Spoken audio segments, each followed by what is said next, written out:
बाजार के और अंतर्राष्ट्रीय बाजारों के विशेष करके जाने माने एक्सपर्ट अजय बग्गा साहब कार्यक्रम में हमारे साथ हो चुके हैं शामिल। स्वागत किया जाए बग्गा साहब, बहुत बहुत स्वागत है सर। और आज आपसे कुछ विशेष चर्चा करनी है। खास तौर से शुरुआत करते हैं चीन से ही, जो कोविड के मामले हैं। दोनों तरह की खबरें बड़ी स्ट्रॉन्ग आ रही है। एक और लोग कह रहे हैं कि भारी मात्रा में वहाँ केसेज आ रहे हैं, बड़ी मुश्किल है जब से उन्होंने खोला है। दूसरी तरफ कई सारे वीडियोज ऐसे आते हैं वहाँ से, बोल रहे हैं सब कुछ नॉर्मल है। मकाओ में कैसीनो 80-90% चल रहे हैं। मॉल्स में ज़बरदस्त भीड़ आई है वीकेंड पर। क्या चीज़ सही माने, क्या समझें और कैसे देखना है इस पूरी सिचुएशन को सर, ये ज़रा समझाएं। जी अनिल जी, देखिए नंबर तो काफी उधर खौफनाक आ रहे हैं और उसमें अच्छी बात क्या है। आप वर्क बैक करिए। 23 जनवरी को चाइनीज न्यू ईयर है, तो 21 जनवरी से लगभग छुट्टियां शुरू हो जाती हैं एक हफ्ते के लिए। लोग ट्रैवल करना शुरू हो जाएंगे उससे पहले वीकेंड से। तो एक बहुत बड़ा एक बिगेस्ट माइग्रेशन होता है हर साल चाइनीज लूनार न्यू ईयर में, और वो 2 साल से नहीं हुआ। उससे पहले क्या होने वाला है, ये कर रहे हैं कि सारा जो होना है उससे पहले हो जाए। तो ये एक रिप की पॉलिसी हो गई है कि लेट इट रिप, मतलब कि इसको बढ़ने दो। अब बिल्कुल खोल दिया गया है। फैक्ट्रियों में भी जो वर्कर कोविड पॉजिटिव हैं, उधर उन्होंने ऐसी लाइंस लगाई हैं जहां सारे कोविड पॉजिटिव इकट्ठा काम कर रहे हैं। मैंने 2-3 फ्रेंड से बात की जिनके चाइनीज ब्रांचेस हैं माहौल लेने के लिए। उन्होंने कहा हम ऐसा कर रहे हैं, एक दिन हम काम करते हैं, जितने कोविड पॉजिटिव हैं वो सारे ऑफिस आते हैं। अगले दिन जो नॉन कोविड पॉजिटिव हैं वो सब आ जाते हैं। बोले काम सारा जारी है क्योंकि बहुत कैचअप करना है इकोनॉमी को। तो माहौल इतना खराब नहीं है, डर का माहौल नहीं है इतना। ये है कि इन्फेक्शन बहुत बढ़ गए हैं। अब मैं क्यों 23 जनवरी का नंबर लगा रहा था, अगर ये 250 मिलियन है इन्फेक्शन, जैसे पिछले हफ्ते सारा रिपोर्टिंग हुआ वेस्टर्न मीडिया में कि 250 मिलियन संक्रमण हो चुका है चीन में। वो एक हफ्ते में 10 दिन में सब लोग हो जाएंगे ठीक। जितनों ने जाना है वो सरकार का भी तय है कि इतने लोग जाने वाले हैं। ये आप देखिए 1 करोड़ लोग चाइना में हर साल वैसे ही मरते हैं नेचुरल कॉजेज से और डिसीजेज से। तो आपके पास 10 लाख और 20 लाख और मौतें होने वाली हैं जनवरी में। वो सरकार एक तरह से तैयार है कि 10 लाख तो महीने में वैसे ही होते हैं। हाँ, थोड़ा ज़रूर उससे प्रेशर पड़ेगा। हमारी चिंता ये थी कि दुनिया भर में ना फैल जाए। कोरिया, जापान के नंबर थोड़े हाई हैं, बट बाकी दुनिया देखिए सब कुछ चल रहा है। जैसे वसीम साहब भी कह रहे थे, एयरपोर्ट्स बिल्कुल चकाचक हैं, मॉल्स आप जाइए। मैं सैटरडे को एटीएम गया था मॉल, और वहां घुसने की जगह नहीं थी अनिल जी। ऐसे लोग चल रहे थे और बड़े बड़े पैकेज लेके, ये भी नहीं कि विंडो शॉपर्स थे, बड़े बड़े पैकेज वाले। अभी एनेक्डोटल है। तो ये है कि चाइना का ये फर्स्ट वेव जब आएगा, अगर ये 25 करोड़ संक्रमित हैं, तो 25 करोड़ लोग ठीक भी हो जाएंगे 10 दिनों में। और फिर आपके पास 15 दिन बचते हैं लूनार न्यू ईयर में, उसमें भी और आए, तो लगभग आधी पॉपुलेशन 23 जनवरी तक वैसे ही संक्रमण में आके ठीक हो चुकी होगी। उसके बाद कितना और आएगा? तो मुझे लग रहा है ये मार्च तक का एटमोस्ट है। दूसरी बहुत अहम बात जो है, ये जो रिसेशन कहा जा रहा है, ये हिस्ट्री का सबसे फोरकास्टेड रिसेशन हो गया है। मतलब हर आदमी कह रहा है भाई अगले साल तो रिसेशन तय है। जब हर आदमी इतना सर्टन हो जाता है अनिल जी, दुनिया कुछ और ही निकाल के देती है। तो मेरे को तो अभी ऑप्टिमिज्म लग रहा है। तीसरा जो बहुत अहम कारण है, अक्टूबर 2021 में हमने लास्ट हाई छुआ था, वो हमने तोड़ा नवंबर में। हम उसी लेवल से अभी भी नीचे हैं। तो 14 महीने हमारे मार्केट ने लूज किए हैं in terms of not growing. इससे और कितना आप टाइम लगाएंगे जहां मार्केट रिटर्न नहीं देगा। तो उछाल आने का एक सबब भी बन रहा है बहुत स्ट्रॉन्ग। मेरे ख्याल से तो एक फंडामेंटल बन रहा है फाउंडेशन। तो मैं ऑप्टिमिस्टिक हूँ। जरूर लोग कह रहे हैं सेंटा रैली, आप कह रहे थे सेंटा क्लॉज नहीं आए। हाँ, सेंटा क्लॉज अभी तक नहीं आए। देखते हैं इस हफ्ते में क्या होता है। इस हफ्ते डोमेस्टिक निवेशक ज्यादा हावी रहेंगे। विदेशी निवेशक ने जितना बेचना था होपफुली लास्ट वीक बिकवाली कर चुके हैं। एचएनआईज की जरूर बिकवाली रही है अनिल जी, और मार्जिन कॉल्स भी रहे हैं।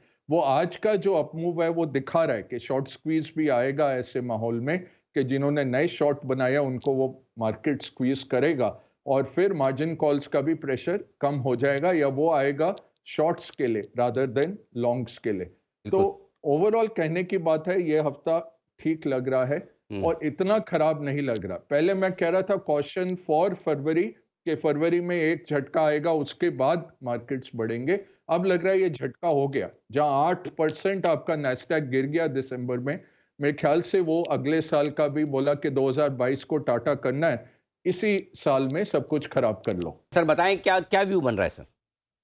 और अनिल जी, जो आपने दूसरी रिसर्च रखी थी एक हफ्ते पहले के 20 दिसंबर से जनवरी 20 तक जी सर। निफ्टी ने नेगेटिव रिटर्न नहीं दिया है, जी। मैं उस पे अभी भी बरकरार हूँ हुँ, हुँ। कि हमें यहाँ से पॉजिटिव रिटर्न ही दिखेगा और एक प्री बजट रैली भी आएगी भारतीय बाजार में। अब इसके क्या कारण है? एक तो है कि ऐसा नहीं है कि अर्निंग्स डी ग्रोथ है, उल्टा बैंक्स की अर्निंग्स बहुत दमदार आने वाली है इस तिमाही में। वो काफ़ी हद तक डिस्काउंट हो गई थी, तो हमने देखा बैंकिंग सेक्टर में एक गिरावट आई। दूसरा, जब एफआई बेचने को आते हैं, तब यही ऑर्डर आता है, भई जो भी लिक्विड है, लीस्ट इम्पैक्ट कॉस्ट वाला है, वो बेच के निकलो। वो भारतीय मार्केट रहता है, लार्ज कैप हमारे सह लेते हैं काफ़ी आउटफ्लोज़ को। और तीसरा था एचएनआईज़ की हमने देखा, क्योंकि जिन दिनों में एफआई भी खरीद रहे थे, डीआई भी खरीद रहे थे, फिर भी मार्केट गिरा। तो ये यही दिखा रहा था कि एचएनआईज़ भी थोड़े हाथ हल्के कर रहे हैं। ये भी अब नंबर निकल के आए म्यूचुअल फंड से कि एसआईपी इनफ्लो वालों ने भी थोड़ा-थोड़ा पैसा निकालना शुरू कर दिया। 6,000 10,000 करोड़ निकले नवंबर में, 10,000 करोड़ निकले एसआईपी के पुराने निवेशकों द्वारा। तो यही है कि लोगों के पैसे बन गए, क्योंकि एसआईपी अगर आपने किया है, चाहे मार्केट अक्टूबर 2021 से अभी तक कहीं नहीं गया, बट एसआईपी वालों के अच्छे पैसे बने, क्योंकि उन्होंने 15,000 पे भी डाले, 16,000 पे भी डाले, 17,000 पे भी वो डालते रहे और एवरेज होके उनके अच्छे पैसे बने। हो सकता है वो पैसा निकल रहा हो, लोग मुनाफा वसूली कर रहे हो। तो मुझे लगता है अब जैसे अर्निंग सीजन आता है वो कैटलिस्ट रहेगा और साथ में बजट कैटलिस्ट रहेगा भारतीय बाजारों में। ये दोनों डोमेस्टिक रुझान ज़्यादा पावरफुल रहेंगे। उसमें अगर जैसे सवेरे आप विश्लेषण कर रहे थे, पुतिन अब बार-बार कह रहे हैं कि हम युद्ध विराम चाहते हैं, क्योंकि असला बारूद उनके पास अब इतना कम है, नॉर्थ कोरिया और ईरान से उनको उठाना पड़ रहा है। और अब वो घातक मिसाइल हमले ही करते जा रहे हैं, जिससे पूरा वो कह रहे हैं नष्ट कर देंगे उनके इंफ्रास्ट्रक्चर को, बट उससे उनको हासिल कुछ नहीं होगा, क्योंकि वो तो उतना ही रिकंस्ट्रक्शन होगा।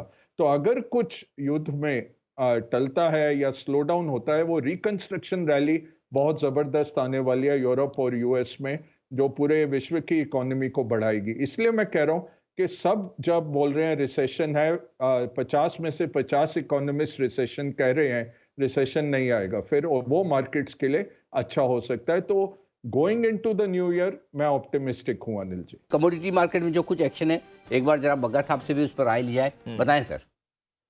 अनिल जी, बहुत अहम जो चेंज हुआ है वो हमें नोट करना है कि बाजार ने ये एस्टिमेट किया हुआ था कि चाइना रीओपनिंग 6 महीने में होती है।